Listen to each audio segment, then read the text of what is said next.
Hola, muy bienvenidos al Mostrador. Hoy vamos a conversar de política internacional, de geopolítica, con un invitado de mucha experiencia, embajador de Chile en muchos lugares, investigador de la Universidad Católica, Pablo Cabrera. Muy bienvenido, Pablo. Hola Federico, qué gusto saludarte de nuevo, de estar en el mostrador contigo. Gracias, Pablo. Hablemos un poco de política internacional, de geopolítica. Ayúdanos a entender lo que está pasando. Hay demasiadas cosas pasando en este momento y hay que tratar de entenderlas, ¿no? Las elecciones en Estados Unidos y sus seguras repercusiones a nivel mundial. Europa, el rol de Europa y cómo está y sus relaciones con China, y bueno, China en general como actor internacional. Rusia como actor internacional, más bien regional, pero muy fuerte. La guerra, actual guerra en el Cáucaso, ¿cierto? Y donde se cruzan temas religiosos, petróleo, temas económicos, en fin, Turquía, en fin. Pablo Cabrera, ayúdanos a entender la realidad internacional hoy día desde la perspectiva de la geopolítica. Bien, hablar de la geopolítica en alguna acepción significa hablar del comportamiento de la política internacional a través de la zona geográfica.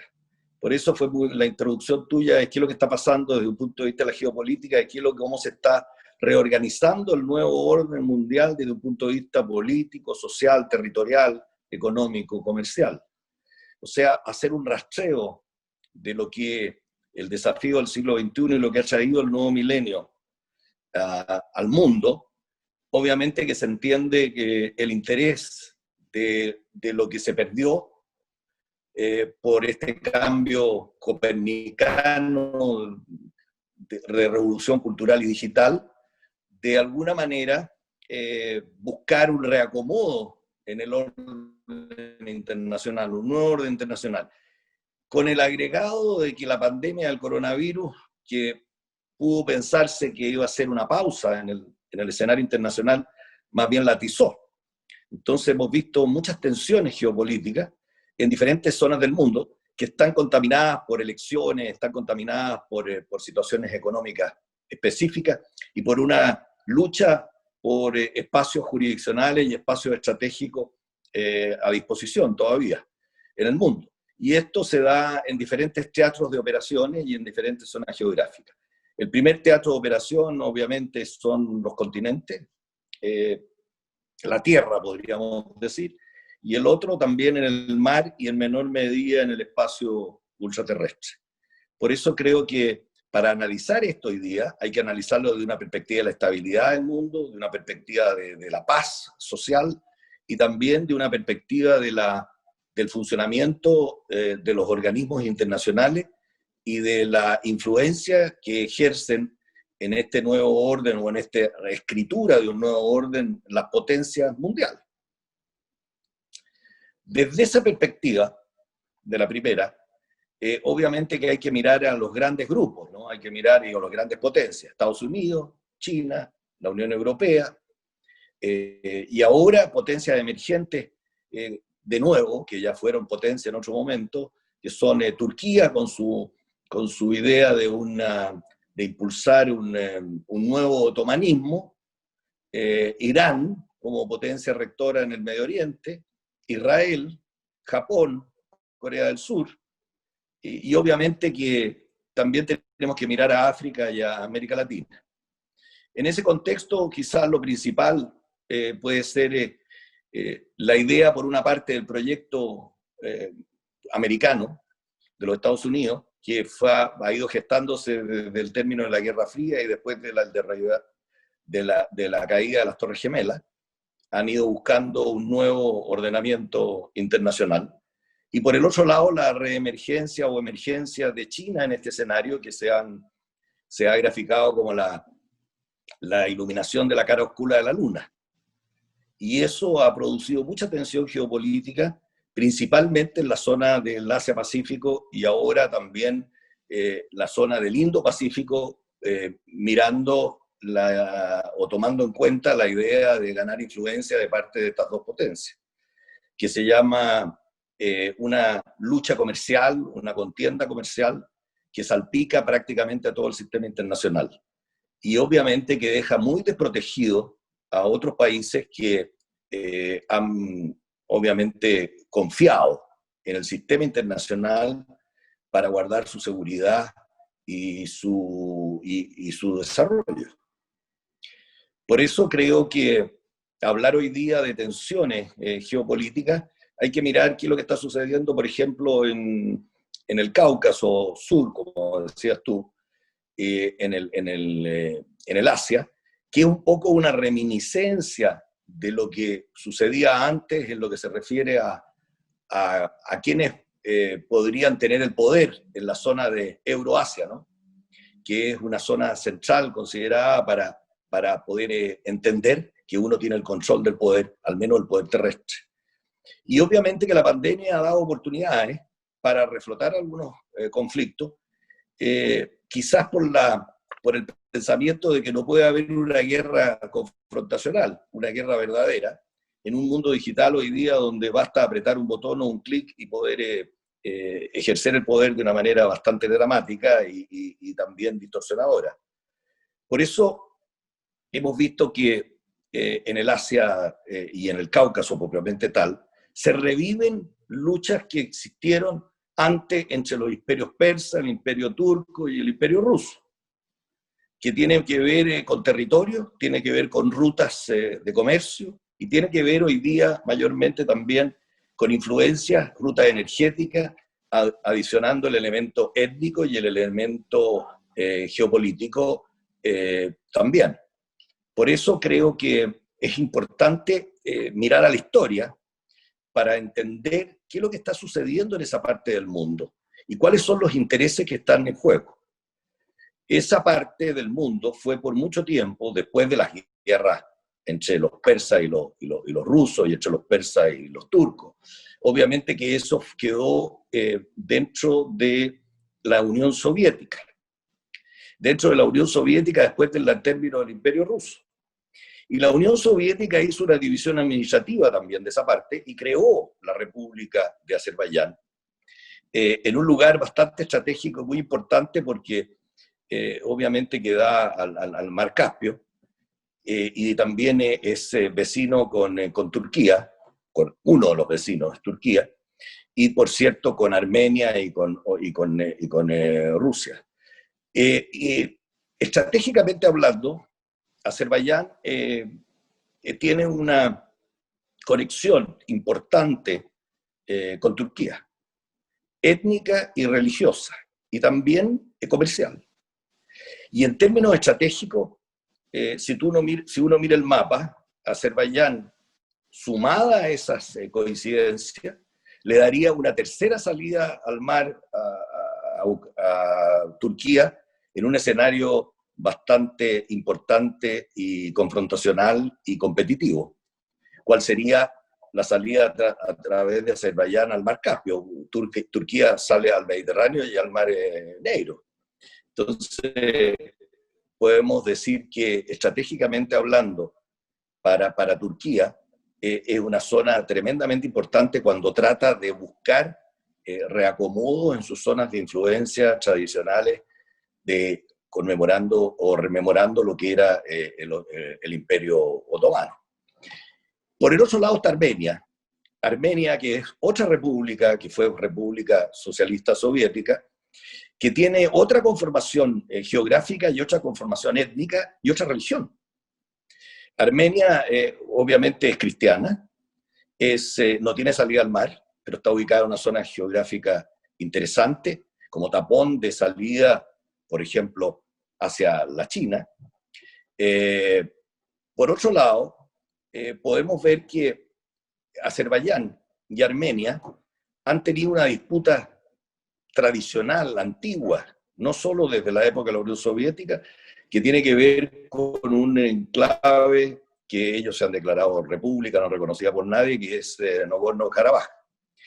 Es una zona geográfica que está instalada en esta república que fue creada administrativamente por Azerbaiyán, por Rusia, por la Unión Soviética, Azerbaiyán, que obviamente está en el centro y es limítrofe con Armenia, cuya población es principalmente armenia, lo cual significó que en su momento, cuando termina la Unión Soviética, ellos solicitaran su independencia, porque no quieren ni pertenecer ni a Armenia ni a Azerbaiyán.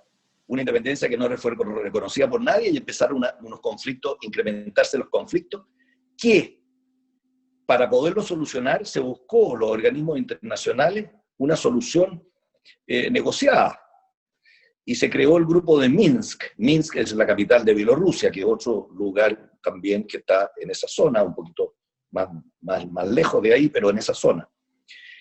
Minsk incluye a Rusia, a Estados Unidos y a Francia. Francia por su tradicional relación con Armenia y también con Azerbaiyán.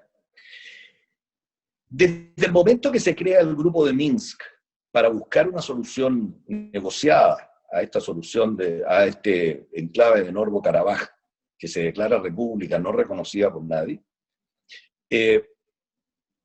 obviamente que pasa a ser la zona un reducto todavía de conflicto o de enfrentamiento o de disputa o de apreciaciones diferentes entre Occidente y Oriente.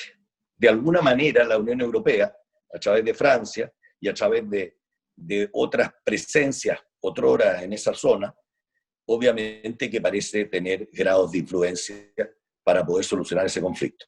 Por eso algunos dicen que sería el último conflicto que quedaría del mundo occidental en una zona cubierta por la influencia rusa, por la influencia turca y por la influencia de Irán, que son tres países de mucha importancia en zonas geopolíticas de valor y de dimensión económica en esa zona. Hay que señalar que ahí hay otros actores que no aparecen mucho, que son Israel, que tiene una cooperación técnico-científica, tecnológica importante con Azerbaiyán, y también el factor China, obviamente, para ponerlo en el contexto que hablábamos de las tensiones geopolíticas que nacen en el mundo a raíz del proyecto americano y de la emergencia de China en el escenario internacional como un país con presencia continental. Entonces, obviamente que eso hace que las oportunidades que se crearon en la pandemia con unos organismos internacionales bastante congelados, con una bastante aprensión, valga la redundancia, en lo de bastante, con respecto al funcionamiento de las Naciones Unidas y del Consejo de Seguridad en este nuevo orden internacional que fue creado al amparo de otra situación geopolítica, de otros engranajes y de otras ubicaciones de los grandes países y en otra situación económica. Por eso creo que ese tema es un tema que puede servir de base o puede servir de referencia para poder seguir analizando la situación en el Medio Oriente, que ha estado muy atizada por el tema entre Israel, Irán, Estados Unidos, que tiene mucho que ver también con la importancia de las elecciones en Estados Unidos en cuanto a una cantidad de eventos y acontecimientos que se han sucedido últimamente con el objeto de mostrar una influencia Estados Unidos ahí. Las disputas y las controversias que han existido entre Irán y Estados Unidos por el tema del tratado nuclear. Dicho sea que el elemento nuclear es otro de los temas importantes de este nuevo ordenamiento del siglo XXI, junto con la revolución digital, junto con las tensiones geopolíticas y el reordenamiento de la situación económica mundial, que todo esto ha estado atizado, la discusión por la pandemia del COVID-19, y que también en su discusión tiene que ver qué es lo que va a pasar y cuál va a ser la situación de cuando se termine o se erradique o se neutralicen los efectos de la pandemia. ¿Cómo va a quedar el naipe? ¿Cuál va a ser el resultado de la elección de los Estados Unidos? ¿Cómo va a seguir comportándose China en cuanto a su influencia? Porque ese es otro tema. El tema de la cooperación versus la contención, que se está dando también en un escenario como el Pacífico y como el Cáucaso. Por un lado se habla de cooperación, pero por otro lado se habla de contención del poder que podría tener mayor influencia en esa zona, para los efectos del desarrollo económico comercial o de la influencia en la agenda global. O sea, por un lado la contención y por otro lado la cooperación. Yo creo que ese tema, de cara al Pacífico y al Indo-Pacífico, es tremendamente interesante. Porque ahí entra a tallar una vez más, a raíz de las controversias y las disputas americano-china, la Unión Europea. Recientemente han habido iniciativas y anuncios de la Unión Europea por interesarse en participar en el escenario Indo-Pacífico, a través de la cooperación y a través de la reorganización del nuevo orden en esa área. Alemania, que es un país tremendamente importante en Europa, ha hecho conocer, ha dado a conocer un paper importante sobre cuáles son sus iniciativas y sus ideas respecto a la zona del Indo-Pacífico. Y esa zona del Indo-Pacífico también es una zona que nos corresponde mucho a nosotros. Pablo, tú acabas de hacernos un brochazo de la geopolítica mundial. Cuéntanos, para que terminemos la entrevista, cómo se inserta Chile en esa geopolítica mundial, como país de porte medio que es nuestro país. Chile es un país sudamericano y ribereño del Océano Pacífico. Por ende, tiene una participación importante en la cuenca, a través de organismos y a través de relaciones bilaterales y de tratados que ha suscrito con todos los países. Su primer socio en esa área es China. Pero obviamente que Chile tiene compromisos tradicionales, históricos, con el mundo que se ha llamado el mundo occidental, en todo lo que se refiere a su estructura del Estado, a su capacidad de defensa, a su capacidad, a su estructura de educación, institucional, etc. O sea, tiene compromisos con el orden occidental importante, y eso no significa que no pueda desarrollar con países que están en otra área, que en este caso es China, porque la política exterior de Chile es una política exterior independiente, de no intromisión en asuntos de otros estados, y obviamente que propende al respeto al derecho internacional y a la paz y a la seguridad. Entonces, en ese contexto, yo creo que el Océano Pacífico y el Indo-Pacífico es una zona de primera importancia para el desarrollo nacional, y va a ser per se. ¿Por qué? Porque el Océano Pacífico es el que le da proyección estratégica a nuestro país, y sus ecosistemas dependientes le dan fortaleza como país. Yo creo que al Océano Pacífico también el hecho de que Chile sea un país tridimensional, pero un país marítimo, lo hace que todas las convergencias de todos los temas del cambio climático converjan bien. Este es un país muy cercano a la Antártica, que es otro de los temas importantes de geopolítica, junto con el Ártico, de cara al siglo XXI y a las reservas, a las reservas de agua dulce, a la investigación, a todos estos elementos que son importantes para el desarrollo de las generaciones futuras, bajo la égida del desarrollo sustentable. O sea, creo que la relación con China se justifica y se va a justificar per se, porque creo que es un socio cercano, un socio comercial importante, y en este contexto, como lo podría explicar yo, en el contexto de lo que es la antigua ruta de la seda, que se habla ahora como el Belt Road Initiative de China, yo creo que Chile siempre va a ser parte de un ojal del cinturón, de esa ruta, de esa circunferencia, de ese cinturón, donde la hebilla es Beijing, por ejemplo, y va a cubrir un área de comercio y de relacionamiento importante en el mundo, y creo que las características de nuestro país, la ubicación geoestratégica y las características de tradición que tiene Chile y de independencia, va a poder convivir con una relación sólida, independiente, tanto con la Unión Europea, desde un punto de vista de integración cultural, un punto de vista tradicional, con Estados Unidos en lo que se refiere a sus compromisos y a ser parte de este mundo, siendo la primera potencia rectora del mundo occidental, y con China y los países del ASEAN y del Asia, porque es una zona natural de proyección político, estratégica, nacional. Pablo Cabrera, muchas gracias por esta conversación con El Mostrador. Que tengas muy buen día. Muchas gracias, Federico. Siempre un gusto estar con ustedes.